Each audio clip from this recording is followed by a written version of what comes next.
ST मोर्चा के UT नायब सदर और मारूफ समाजी कारकुन अलहाज चौधरी मोहम्मद अशरफ ने राष्ट्रपति भवन नई दिल्ली में सदर जमहूरिया हिंद मोहतरमा द्रौपदी मुर्मू से एक खसूसी मुलाकात की।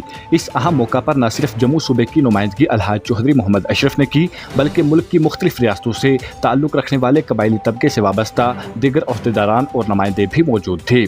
इस मुलाकात को कबायली अवाम की आवाज़ आला सतह पर पहुँचाने की एक बड़ी कोशिश करार दिया जा रहा है। इस दौरान कबायली अमूर की वजारत के सीनियर अहदेदारान भी मौजूद रहे और मुख्तलिफ अहम अमूर पर तफसीली तबादला ख्याल हुआ। खासतौर पर हुकूमत हिंद की जानिब से कबायली तबके की फलाह बहबूद के लिए जारी मुख्तलिफ स्कीमों की अमल आवरी का जायजा लिया गया। वाज़ेह रहे, इसी मौका पर एक अहम इजलास भी मुनक्कद हुआ जो तकरीबन 1 घंटे से जायद वक्त तक जारी रहा। इजलास में कबायली तबके के मसाइल, तरक्की के इम्कानात और स्कीमों के मौसर नफाज पर खुलकर गुफ्तगू हुई और शुरका को मुख्तलिफ स्कीमों के बारे में आगाही भी फराहम की गई। सदर जमहूरिया ने मजीद कहा कि मरकज से लेकर जिला तरक्याती कमिश्नर के दफ्तर तक इन स्कीमों को कारगर और शफाफ बनाने के लिए अमली इकदाम किए जाएंगे। इन्होंने शुरका को हिदायत दी कि वो बराह रास्त कबायली अवाम तक पहुँचे और इन्हें इन स्कीमों के बारे में बेदार करें ताकि वो ज़्यादा से ज़्यादा इन स्कीमों से मुस्तफ़िद हो सकें। इस मौका पर अलहाज चौधरी मोहम्मद अशरफ ने सदर जमहूरिया हिंद का शुक्रिया अदा करते हुए कहा कि ये एक तारीख़ी लम्हा है कि एक दूर दराज इलाके से ताल्लुक़ रखने वाले शख्स को सदर जमहूरिया के साथ इस तरह बालमुशाफा मुलाकात का मौका मिला। इन्होंने कहा कि इस मुलाकात को हमेशा याद रखा जाएगा और उम्मीद जाहिर की कि इस मुलाकात के मस्बत नताइज ज़रूर सामने आएंगे। इनका कहना था कि इस मौका पर जो यकीन दहानी सदर जमहूरिया की जानिब से कराई गई है, उसके बाद तवक्का है कि कबायली तबके के मसाइल अव्वलीन फुर्सत में हल होंगे। अलहाज चौधरी मोहम्मद अशरफ ने मजीद कहा कि हुकूमत हिंद की जानिब से अगर ये अज़म हकीकी मानों में अमली शक्ल अख्तियार करता है तो कबायली अवाम की ज़िंदगी में खुशगवार तब्दीली आएगी। इन्होंने कहा कि अब वक्त आ गया है कि कबायली तबका भी समाज के दीगर तबकात के शाना बशाना तरक्की करे और मुल्क की तामीर और तरक्की में अपना भरपूर किरदार अदा करे। मज़ीद तफसीलात के लिए पेश है हमारी रिपोर्ट।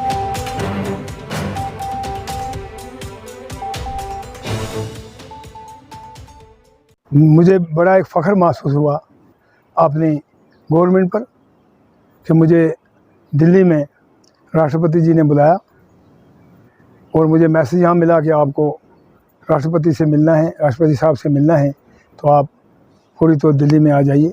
मैं चला गया और वहाँ हम ट्राइबल के लोग जो थे, हम ट्राइबल के लोगों को बुलाए थे। जम्मू सूबा से मैं एक था, कश्मीर सूबा से 3 थे, तो बाकी हर रियासत से तकरीबन 35-40 आदमी वहाँ ट्राइबल का था और हमारी मुलाकात हुई।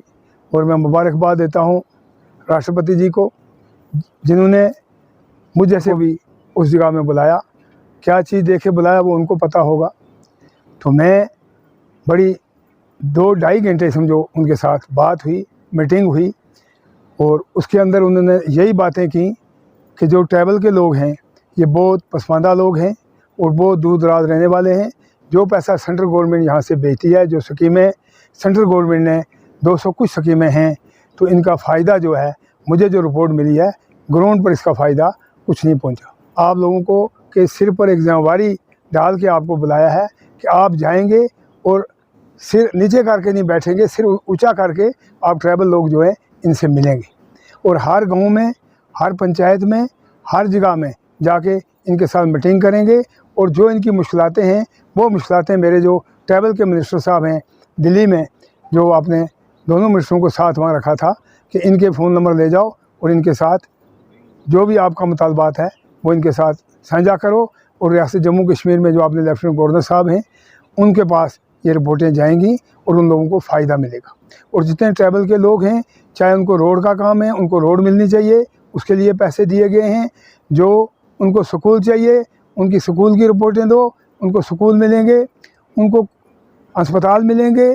उनके साथ जो मकानों के काम है, जो मकान का पैसा दिया गया है, उनको मकान मिलेंगे।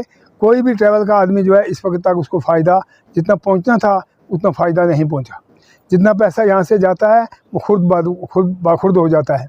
और आप, ये आपकी ड्यूटी है कि आप अपने डिस्ट्रिक्ट के कमिश्नर साहब से मिलें और उनको पूछें कि ट्रैवल की कितनी स्कीमें हैं और किस किस जगह में आपने मीटिंगें की हैं और मीटिंगें करके इन लोगों को समझाया है कि ट्रैवल किस किस ट्रैवल की कौन कौन सी स्कीमें हैं और इसमें आप कितना फ़ायदा उठा सकते हैं। अगर वो आपको नहीं दिखाते तो आप उसमें हमारे साथ रुझान मेरे ट्रैवल मिनिस्टर जो है इनसे कर सकते हैं कि हमें वहाँ से पूरा उन्होंने नहीं दिखाया। उनका ये काम है कि वो ट्रैवल लोगों की मीटिंगें बुलाएंगे, गांव-गांव में जाएंगे, बस्ती बस्ती में जाएंगे मुलाज़म, और जाके वहाँ आप साथ होंगे। आप जाकर वहाँ जो लोगों की मुश्किलातें हैं वो उनको नोट कराओ। वो वहाँ से मुश्किलातें जो डिप्टी कमिश्नर है वो अपने आगे तक पहुँचाएगा और लेफ्टिनेंट गवर्नर साहब के पास जाएगी और अपने डिवीजनल कमिश्नर के पास जाएगी, गवर्नर साहब के पास जाएगी और वहाँ से जो अपना सेंटर का मिनिस्टर है ट्रैवल का उसके पास आएगी। हम जो ट्रैवल के लोग हैं सियासी लोगों के साथ, ये बेचारे सिर्फ वोट के टाइम इनको बुलाया जाता है, वैसे इनको कोई देखता नहीं। मेरी ये गुजारिश है रजौरी पूंछ के लोगों से, जो भी ट्रैवल के अपने हमारे लीडर हैं, जो भी हैं, हमने कोई सियासत में हिस्सा नहीं लेना, हमने कोई सियासत में MLA नहीं बनना, हमने कोई MLC नहीं बनना, हमने कोई मिनिस्टर नहीं बनना। हम ये हैं कि हमें जो जिम्मेवारी दी है कि ट्रैवल की जितनी भी जिम्मेवारी है, जितने भी उनको उनके जो हकूक़ हैं वो उनको मिलने चाहिए और ये रिपोर्ट आगे तक पहुंचनी चाहिए। और हर डिप्टी कमिश्नर के पास आपने जाना है और उनको पूछना है कि जो ट्रैवल के लोग हैं, जैसे हमारा बहुत पहाड़ी इलाका है और हमारा बॉर्डर का एरिया है, हमें 24 घंटे ख़तरा रहता है बॉर्डर का भी, क्योंकि हमारा जो साथी मुल्क है वो तो हर वक्त अपने कामों में लगा ही रहता है। तो इसलिए उन्होंने कहा है कि जो आपका रजौरी पूंछ का एरिया है या अपने कुपवाड़ा का एरिया है, बांडीपुर का एरिया है, या जो भी अपने उड़ी का एरिया है, जो भी टंगडार का एरिया है, जो भी पहाड़ी इलाके में या बॉर्डर इलाके के लोग हैं, इनके लिए जल्द से जल्द जो भी आप प्लान बना के अपने डी साहब को देंगे और डी साहब जो है वहाँ से ऊपर मार्क करेंगे। और मैं जल्दी ये कोशिश कर रहा हूँ कि 2 दिन के अंदर डी साहब को मिलने की। और जो हमारे नेता हैं किसी भी पार्टी से, चाहे वो कांग्रेस के हैं, चाहे वो NC के हैं, चाहे वो PDP के हैं, चाहे वो भारतीय जनता पार्टी के हैं, हम सब के मशकूर हैं। मैं ये कहना चाहता हूँ कि इस वक्त साथ देकर ट्रैवल के लोगों का साथ दें और ट्रैवल के लोगों को इकट्ठा करें और इकट्ठा करके इनका जो प्लान है वो आगे तक पहुँचाएँ ताकि गरीब लोगों को फ़ायदा पहुँचे। अगर आप हमारे चैनल पर नए हैं तो हमारे चैनल द उर्दू टाइम को सब्सक्राइब करना ना भूलें और मज़ीद ऐसी ताज़ा तरीन खबरों को देखने के लिए बेल आइकन को ऑल पर सेट कर लें ताकि आने वाली तमाम तर खबरों की नोटिफिकेशन आप तक पहुंचती रहे।